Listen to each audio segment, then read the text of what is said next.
ನಮಸ್ತೆ ಎಲ್ಲರಿಗೂ. ನಾನಿವತ್ತು ಸೋಯಾ ಚಂಕ್ಸಿದು ಸುಕ್ಕ ಮಾಡ್ತಾಯಿದ್ದೀನಿ. ತುಂಬಾ ಚೆನ್ನಾಗಾಗುತ್ತೆ.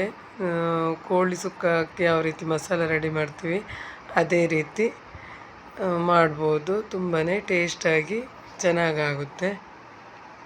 ಅದಕ್ಕೆ ಮೊದಲಿಗೆ ಸೋಯಾ ಚಂಕ್ಸನ್ನು ನೀರಲ್ಲಿ ನೆನೆಸಿಟ್ಟಿದ್ದೀನಿ, ಚೆನ್ನಾಗಿ ಕ್ಲೀನ್ ಮಾಡಿ. ಈ ರೀತಿ ನೋಡಿ, ಈಗ ಸ್ಮೂತಾಗಿ ಬಂದಿದೆ ನೀರಲ್ಲಿ ಹಾಕಿದ ಮೇಲೆ.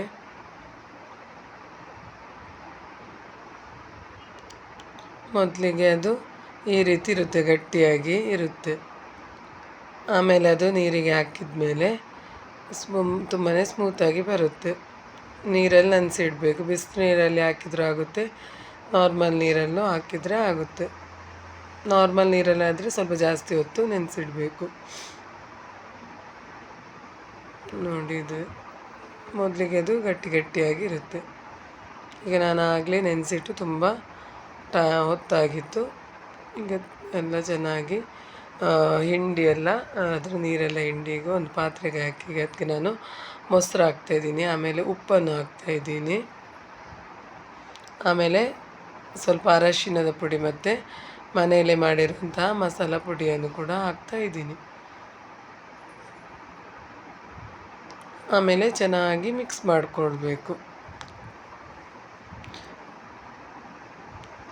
ಚೆನ್ನಾಗಿ ಮಸಾಲ ಎಳೆದುಕೊಳ್ಬೇಕು. ನಿಮಗೆ ಬೇಕಂತೇಳಿ ಆದರೆ ಶುಂಠಿ ಬೆಳ್ಳುಳ್ಳಿ ಪೇಸ್ಟ್ ಕೂಡ ಹಾಕ್ಬೋದು.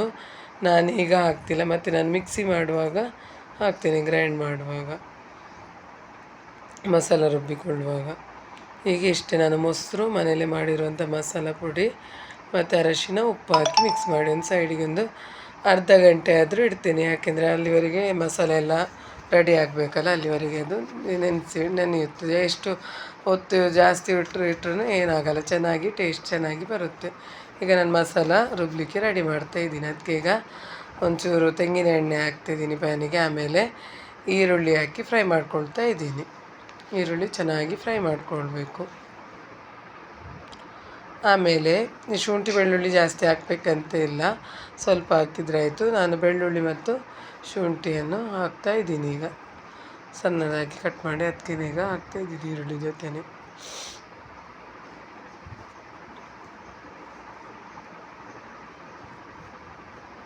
ಈಗ ಕರಿಬೇವು ಸೊಪ್ಪನ್ನು ಕೂಡ ಹಾಕಬೇಕು. ಕರಿಬೇವು ಸೊಪ್ಪು ಜಾಸ್ತಿ ಚೆನ್ನಾಗಾಗುತ್ತೆ, ಟೇಸ್ಟ್ ಸುಕ್ಕ ಟೇಸ್ಟೇ ಬರುತ್ತೆ ಅದಕ್ಕೋಸ್ಕರ.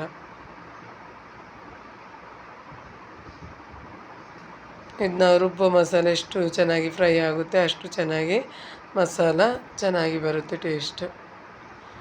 ಆಮೇಲೆ ಅದಕ್ಕೆ ನಾನೀಗ ಕೊತ್ತಂಬರಿ, ಜೀರಿಗೆ, ಮೆಂತೆ ಮತ್ತು ಗರಂ ಮಸಾಲ, ಚಕ್ಕೆ, ಲವಂಗ, ಏಲಕ್ಕಿ, ಸೋಂಪೆಲ್ಲ ಹಾಕಿ ಅದನ್ನು ಕೂಡ ಒಟ್ಟಿಗೆ ಫ್ರೈ ಮಾಡ್ಕೊಳ್ತಾ ಇದ್ದೀನಿ. ಎಲ್ಲ ಮನೆಯಲ್ಲಿರುವ ಸಾಮಗ್ರಿ ಹಾಕಿ ಮಾಡೋದು. ಆಮೇಲೆ ಮೆಣಸು, ನಿಮಗೆ ಖಾರಕ್ಕೆ ಅನುಗುಣವಾಗಿ ನಾನು 4-5 ಕಾಶ್ಮೀರಿ ಚಿಲ್ಲಿ ಎಲ್ಲ ಬಾಡಿಗೆ ಮೆಣಸು ಅಂತ ಹೇಳ್ತಾರೆ, ಅದನ್ನು ತಗೊಂಡಿದ್ದೀನಿ. ಅದು ಮಸಾಲ ತುಂಬಾ ಕೆಂಪಾಗಿ ಬರುತ್ತೆ ಈ ಮೆಣಸಿನಿಂದ ಮಾಡಿದರೆ, ಖಾರ ಇರೋದಿಲ್ಲ ಜಾಸ್ತಿ. ಆಮೇಲೆ ಒಂದು ಪ್ಲೇಟಿಗೆ ತಣ್ಣಗೆ ಹಾಕಲಿಕ್ಕೆ ಹಾಕಿದ್ದೀನಿ. ಈಗ ಒಂದು ಕಡೆ ಇನ್ನೊಂದು ಕಡೆ ಇದನ್ನು ತೆಂಗಿನಕಾಯಿ ತುರಿಯನ್ನು ಕೂಡ ಹುರಿತಿದ್ದೀನಿ. ಯಾಕೆಂದರೆ ಸುಕ್ಕ ಮಾಡುವಾಗ ಅದೇ ರೀತಿಯೆಲ್ಲ ಮಾಡೋದು. ತೆಂಗಿನಕಾಯಿ, ಆಮೇಲೆ ಸ್ವಲ್ಪ ಕರಿಬೇವು ಸೊಪ್ಪು, ಆಮೇಲೆ ಅರಿಶಿನ ಹುಡಿ ಹಾಕಿ ಚೆನ್ನಾಗಿ ಹುರ್ಕೊಳ್ಬೇಕು. ಅದು ನೈಸಾಗಿ ನಾವು ತುರಿದುಕೊಂಡಿದ್ದರೆ ಮಿಕ್ಸಿ ಹಾಕಿ ಗ್ರೈಂಡ್ ಮಾಡಬೇಕಂತೇನು ಇಲ್ಲ. ಅದೀಗ ಸ್ವಲ್ಪ ಪೀಸ್ ಅದು ಬಂದಿದ್ದರೆ ತುರಿಬೇಕಾದ್ರೆ ಆಗ ನಾವು ಗ್ರೈಂಡ್ ಮಾಡಿಕೊಳ್ಬೇಕು ಮಿಕ್ಸಿಯಲ್ಲಿ ಹಾಕಿ. ನಾನೀಗ ಮಿಕ್ಸಿಯಲ್ಲಿ ಹಾಕಿ ಗ್ರೈಂಡ್ ಮಾಡ್ಕೊಳ್ತೀನಿ, ಯಾಕೆಂದರೆ ನಾನು ತುರಿಬೇಕಾದ್ರೆ ತುಂಡಾಗಿ ಬಂದಿದೆ ತೆಂಗಿನಕಾಯಿ, ಅದಕ್ಕೋಸ್ಕರ. ಇಲ್ಲ ಅಂತೇಳಿ ಇದ್ದರೆ ಹೀಗೆ ಜಸ್ಟ್ ಫ್ರೈ ಮಾಡಿ ಲಾಸ್ಟಿಗೆ ಹಾಕಿದರೆ ಆಯಿತು. ಮಸಾಲೆ ಎಲ್ಲ ಹಸಿ ವಾಸನೆ ಹೋದ್ಮೇಲೆ ಈ ರೀತಿ ನೋಡಿ ಇಷ್ಟು ಚೆನ್ನಾಗಿ ಹುರ್ಕೊಳ್ಬೇಕು. ಆಮೇಲೆ ಈಗ ನಾನು ಸ್ವಲ್ಪ ತುಪ್ಪ ತಗೊಳ್ತಾ ಇದ್ದೀನಿ.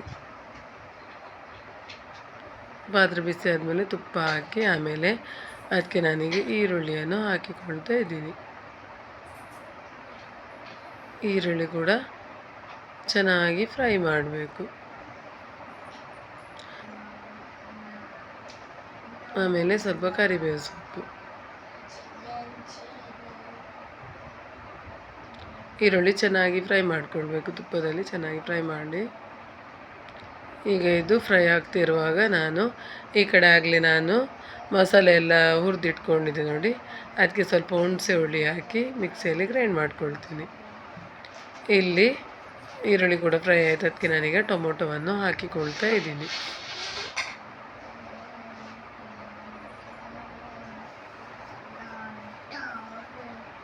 ಈಗ ನಾನು ಆಗಲೇ ನೆನೆಸಿಟ್ಟಿರುವ ಸೋಯಾ ಚಂಕ್ಸನ್ನು ಈಗ ಅದಕ್ಕೆ ಹಾಕ್ತಾಯಿದ್ದೀನಿ. ಟೊಮೊಟೊ ಫ್ರೈ ಆದಮೇಲೆ ಎಲ್ಲ ಈಗ ಉಪ್ಪು ಖಾರ ಎಲ್ಲ ಇಳ್ಕೊಂಡಿದೆ. ಅದು ತುಂಬಾ ಚೆನ್ನಾಗಾಗುತ್ತೆ ತಿನ್ನಲಿಕ್ಕೆ. ಇಲ್ಲದಿದ್ದರೆ ಆವಾಗಲೇ ನಾವು ಡೈರೆಕ್ಟ್ ಮಸಾಲೆಗೆ ಹಾಕಿ ಮಾಡಿದರೆ ಅಷ್ಟು ಟೇಸ್ಟ್ ಬರಲ್ಲ. ಇದು ತುಂಬ ಚೆನ್ನಾಗಾಗುತ್ತೆ.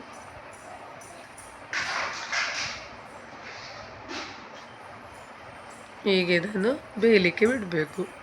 ಚೆನ್ನಾಗಿ ಮಿಕ್ಸ್ ಮಾಡಿ ಸ್ವಲ್ಪ ಬೇಕಾದರೆ ನೀರು ಹಾಕಿ ಬೇಯಲಿಕ್ಕೆ ಇಡ್ಬೋದು.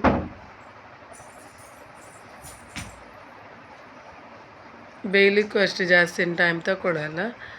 ಆದರೆ ಮಸಾಲೆ ಹಾಕುವವರೆಗೆ ಸ್ವಲ್ಪ ಬೇಯಲಿಕ್ಕೆ ಬಿಟ್ಟರೆ ಆಮೇಲೆ ಮಸಾಲದ ಜೊತೆ ಮತ್ತೆ ಬೇಯುತ್ತೆ. ಸ್ವಲ್ಪ ಹೊತ್ತು ಮುಚ್ಚಳ ಮುಚ್ಚಿ ಬೇಯಿಸಬೇಕು. ನೋಡಿ, ಈ ರೀತಿ ನೈಸಾಗಿ ನುಣ್ಣಗೆ ರುಬ್ಕೊಳ್ಬೇಕು. ಹೀಗೆ ಇದು ಸ್ವಲ್ಪ ಕುದಿತಾ ಬಂತು.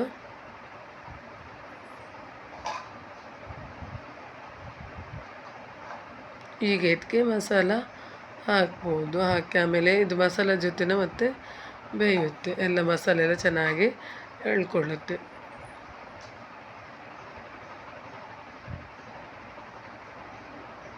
ಈ ರೀತಿ ತುಂಬಾ ಚೆನ್ನಾಗಾಗುತ್ತೆ.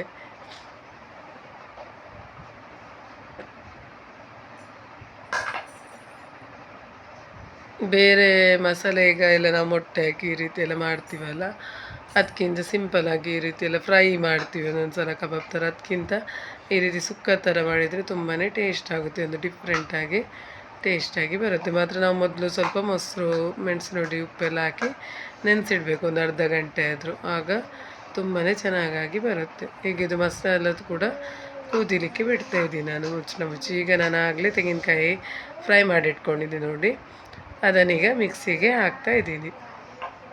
ಸ್ವಲ್ಪ ಜಸ್ಟ್ ಗ್ರೈಂಡ್ ಮಾಡಿದರೆ ಆಯಿತು, ಪೌಡರ್ ಥರ. ಯಾವ ರೀತಿ ಮಾಡಿದ್ದೀನಿ ಅಂತ ತೋರಿಸ್ತೀನಿ ನೋಡಿ. ಈ ರೀತಿ ಜಸ್ಟ್ ಒಂದು ಸಲ ಗ್ರೈಂಡ್ ಮಾಡಿಟ್ರೆ ಆಯಿತು. ಈಗ ಇದು ಒಂದು ಸಲ ಎಲ್ಲ ಮಸಾಲ ಕುದ್ದಿದ ಹಸಿ ವಾಸನೆ ಹೋಗಿದೆ ಅಂತೆಲ್ಲ ನೋಡಿ ಆಮೇಲೆ ಹಾಕಿದರೆ ಆಯಿತು ತೆಂಗಿನಕಾಯಿ ತುರಿ. ಇದೇ ಸೇಮ್ ಮೆಥಡ್ ಚಿಕನ್ ಸುಕ್ಕಕ್ಕೆ ಕೂಡ ಮಾಡೋದು.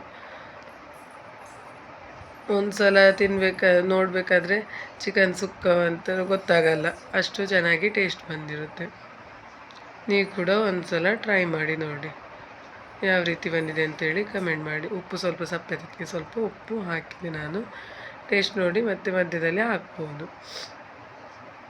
ಈಗ ನಾನು ಲಾಸ್ಟಿಗೆ ಈಗ ತೆಂಗಿನಕಾಯಿಯನ್ನು ಫ್ರೈ ಮಾಡಿಟ್ಕೊಂಡಿದ್ದೀನಿ ನೋಡಿ, ಅದನ್ನು ಕೂಡ ಹಾಕಿಕೊಳ್ತಾ ಇದ್ದೀನಿ.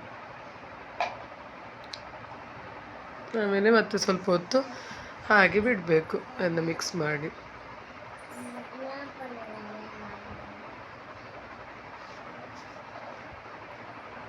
ಒಂದೇ ರೀತಿ ಪದಾರ್ಥ ಒಂದೇ ರೀತಿ ಟೇಸ್ಟ್ ಮಾಡಿ ಬೇಜಾರಾಗಿರುವಾಗ ಈ ರೀತಿ ಮಾಡ್ಬೋದು, ತುಂಬಾ ಚೆನ್ನಾಗಾಗುತ್ತೆ.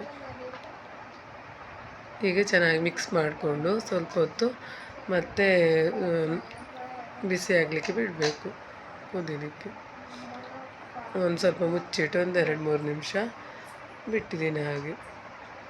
ನೋಡಿ ಈಗ ರೆಡಿ ಆಗ್ತಾ ಬಂತು, ಎಷ್ಟು ಚೆನ್ನಾಗಿ ಕಾಣ್ತಿದೆ. ಹಾಗೆ ತಿನ್ನಲಿಕ್ಕೆ ಕೂಡ ಅಷ್ಟು ಟೇಸ್ಟಾಗಿ ತುಂಬಾ ಚೆನ್ನಾಗಿದೆ. ನೀವು ಕೂಡ ಇದೇ ರೀತಿ ಟ್ರೈ ಮಾಡಿ. ನನ್ನ ಚಾನಲಿಗೆ ಸಬ್ಸ್ಕ್ರೈಬ್ ಮಾಡಿ, ಲೈಕ್ ಮಾಡಿ, ಶೇರ್ ಮಾಡಿ. ಇದೇ ರೀತಿ ಒಳ್ಳೊಳ್ಳೆ ರೆಸಿಪಿಯೊಂದಿಗೆ ನಾನು ಬರ್ತಾಯಿರ್ತೀನಿ. ಮತ್ತು ಕೊನೆಯದಾಗಿ ಕೊತ್ತಂಬರಿ ಸೊಪ್ಪನ್ನು ಹಾಕಿದ್ದೀನಿ.